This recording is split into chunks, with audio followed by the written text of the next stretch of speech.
Hello everybody. Welcome back, or welcome if you are new. I'm Tamara. We have officially cooled down here at the campground. Fall is in the air, and it has really got me in the mood to be in the kitchen, baking and doing all the things. So y'all come join me. This past week, I have baked up a few things, and I have also been working on restocking my pantry. So y'all come hang out with me, and I'll show y'all what all I have been up to.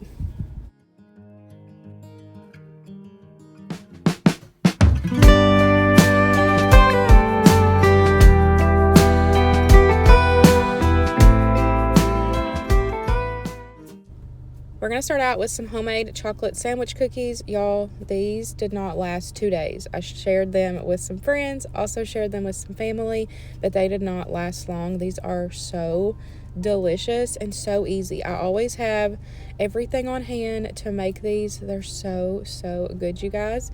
The recipe that I have been using, I will make sure to have a link down below. I'm going to go ahead and start with the cookie portion, and then I'm going to get those scooped out and baked in my air fryer, and then I'll bring y'all back whenever we start making the icing.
I like to scoop mine with a small cookie scoop. That way they're all similar in size. I ended up getting 24 cookies, so that made 12 cookie sandwiches. I definitely should have doubled this recipe, but it's okay. I'll just make more in a couple days because, like I said, these did not last long, you guys. These were so good.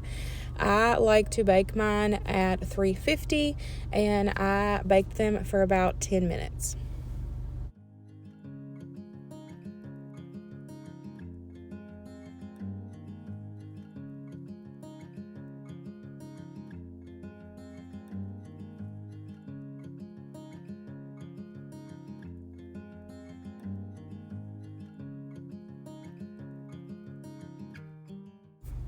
For the icing, I have been playing around with it, and what we like is 6 tablespoons of butter and 2 tablespoons of coconut oil.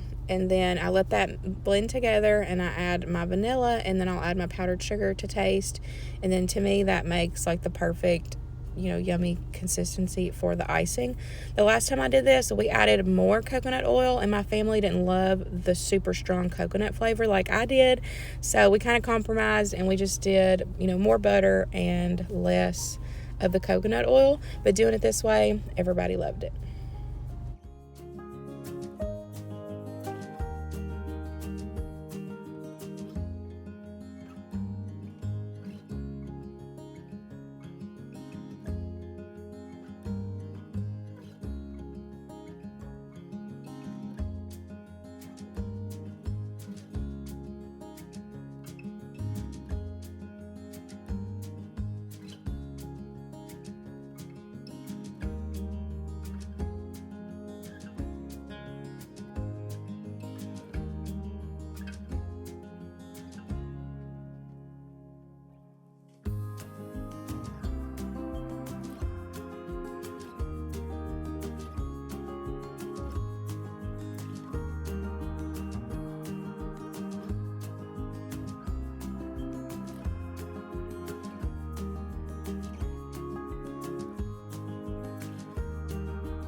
Once your cookies are nice and cooled, you can go ahead and add icing. Of course, you could put that in a piping bag, or you can just use a spoon or a knife like I did.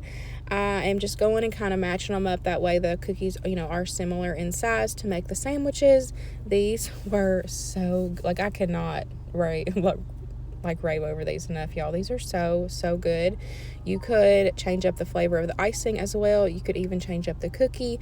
I have had, when I've made these before, I have had people comment saying that these are whoopie pies. These are not whoopie pies. These are chocolate cookie sandwiches. There is a difference, because a whoopie pie is a cake instead of a cookie, in case you didn't know that. So these are cookie sandwiches. These are not whoopie pies. But I do need to make some whoopie pies. I actually found a recipe literally yesterday while we were at my mom's house, and it was apple cider whoopie pies. And I've got to make sure I get the ingredients for those, because that sounds delicious.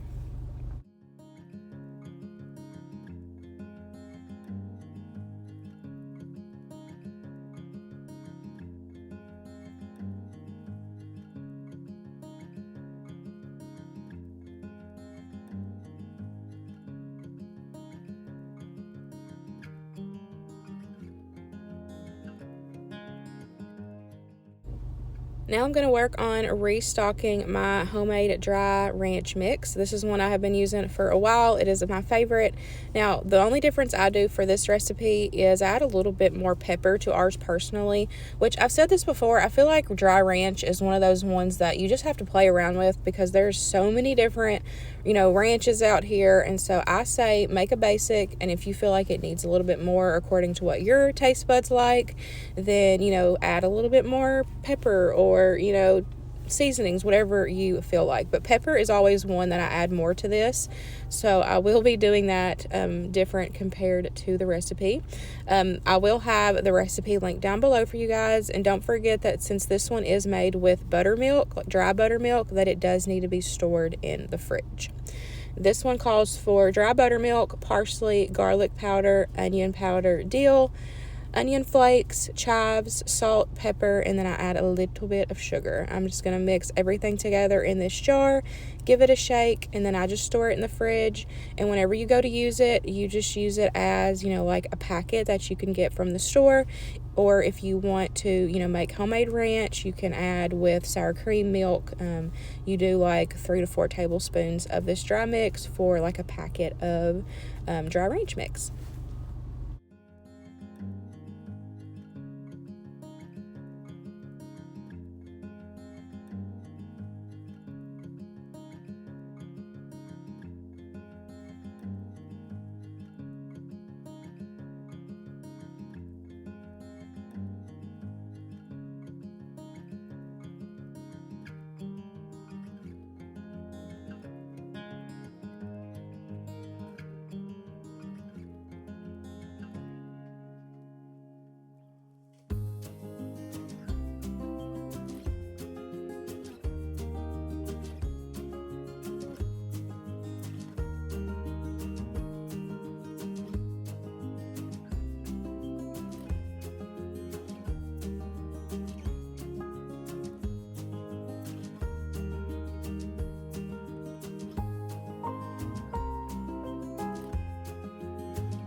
If you watched my recent grocery haul and pantry clean out, I shared that we love the Nature Bakery's strawberry oatmeal bars, and I have been wanting to kind of make my own version of this, but be able to, change out the fillings, because Nature Bakery only has strawberry and apple for their oatmeal bars, and we really like blueberry.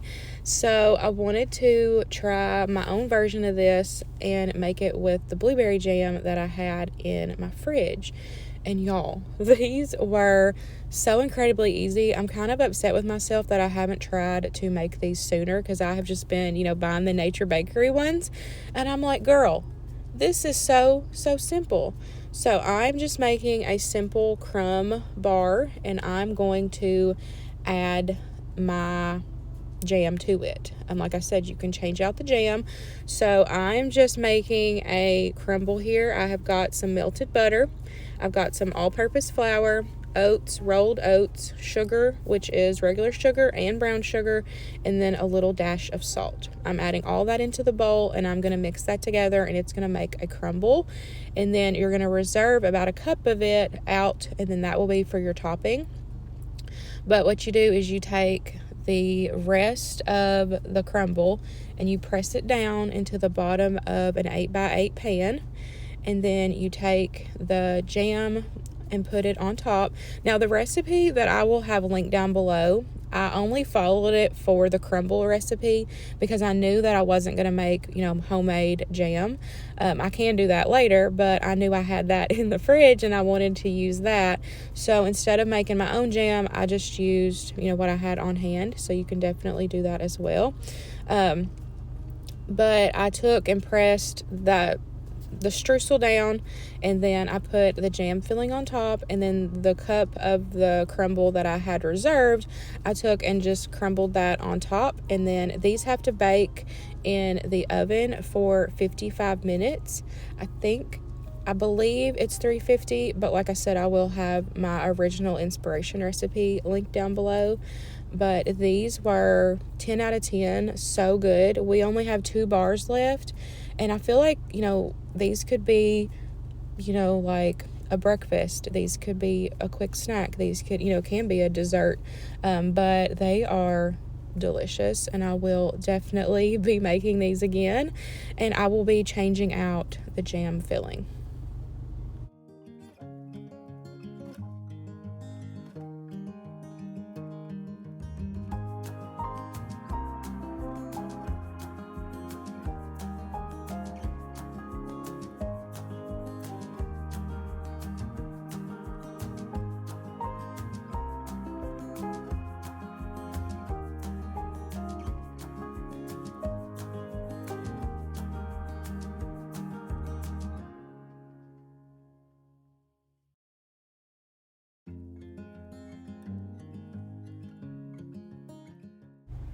Now I'm going to work on a little bit more of my pantry restock. I was out of my dry onion soup mix, so I needed to get some more of that done. It is onion flakes, parsley, onion powder, salt, paprika, garlic powder, and black pepper. I choose to make one without the beef bouillon, but there is a bunch of recipes that call for it. And of course, if you buy it like in the packages from the store, it does have the beef bouillon in it. I choose just to make one without, just so I can use it, in a more variety of recipes. I really like doing this on chicken. It's really good on roasted vegetables. We use this in a ton of recipes, and this is one I have to restock a lot because we use it so much. I'm just going to add everything into this jar, give it a shake, and then whenever I go to use it, you're just going to use about 5 tablespoons to equal 1 packet.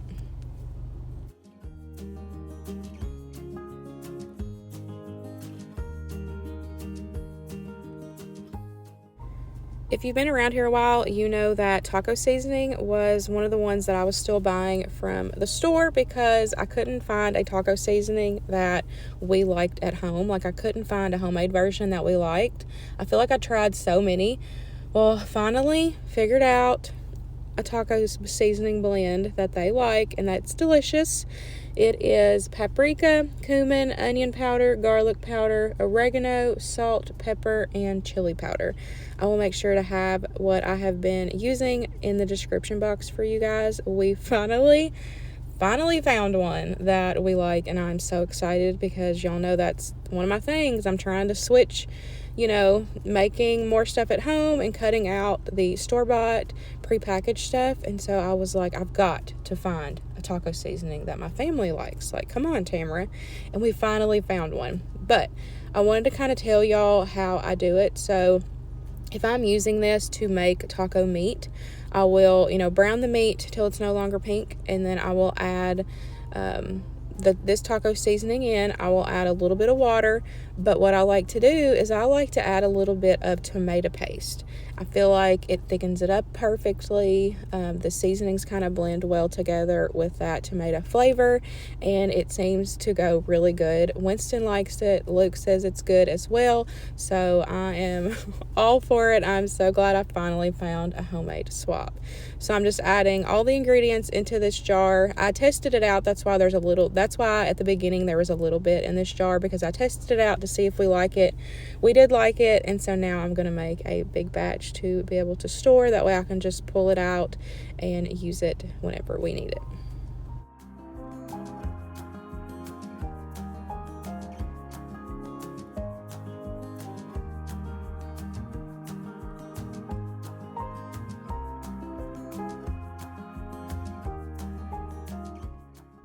Last but not least, we are going to restock my homemade country pepper gravy mix. This is another one of those ones that is a must-have in my pantry.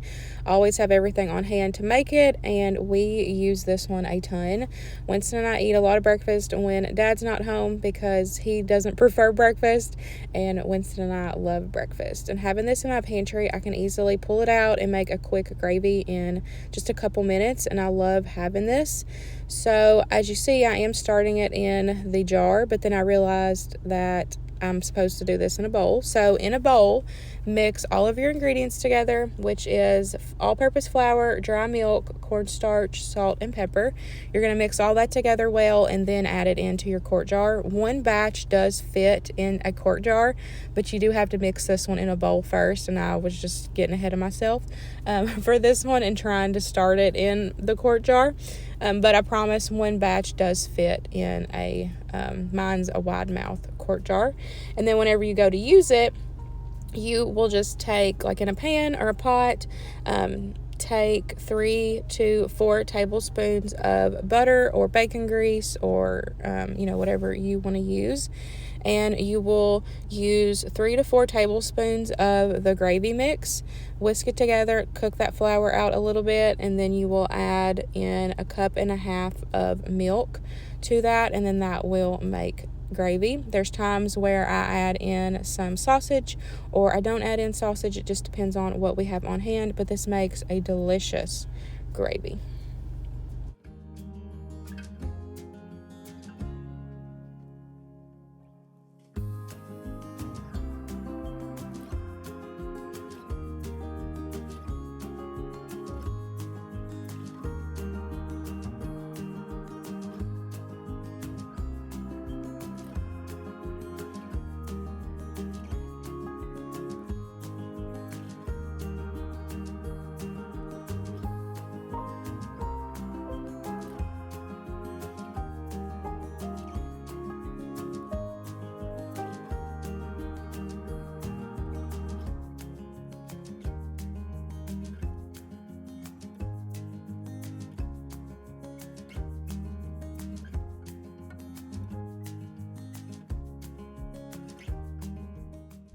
Well, that is it for me today. I hope y'all enjoyed today's video. Thanks so much for spending some time with me in the kitchen this week.